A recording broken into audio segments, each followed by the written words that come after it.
hea perevanem ja kasvataja. Sotsiaalkindlustusamet on sulle mõeldes välja töötanud kompetentsimudeli, mis pandi kokku koos töörühmaga, kuhu kuulusid ka tänased perevanemad.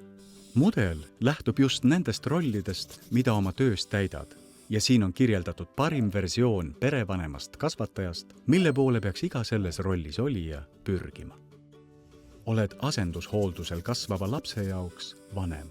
Sa mõjutad teda oma hoiakute, väärtushinnangute ning suhtlusstiiliga, olles mõnel hetkel lapse jaoks kogu maailm, kellele toetudes leiab laps oma sisemise tasakaalu. Kuidas kompetentsimudel sind aitab? Sinu arenguteel on nüüd abiks kompetentsimudel, mis kirjeldab perevanema, kasvataja rolle ja nende täitmiseks sobilikke tegutsemisviise. Kirjeldame neid läbi nähtavate käitumiste, mille baasil on sul lihtne ennast analüüsida. Mudel aitab aru saada, milliseid käitumisi ja hoiakuid sinult ootab eelkõige laps. Sinu vastutus on suur. Peamised rollid on lapse arengu toetaja, peretunde looja, meeskonnaliige, enesejuhtija ja enesearendaja, aktiivne kaasvanem võrgustikus. Kuidas kompetentsimudelit kasutada?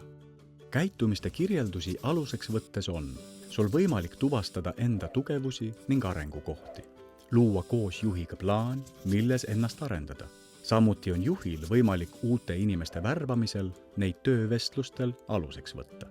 Dokumendis on ka selgitused, mis aitavad mõista kompetentse, mida rollide all välja oleme toonud. Lisaks leiad sealt perevanemate endi poolt kirjeldatud igapäevatöö lugusid, mille juures on lahenduskäigud ja selgitused, kui sobilik on üks või teine lahendus sellele situatsioonile. Kompetentsimudel tööriistana aitab sul päev-päevalt paremaks perevanemaks või kasvatajaks saada. Kõik kompetentsimudelid on leitavad Sotsiaalkindlustusameti kodulehelt sotsiaalkindlustusamet.ee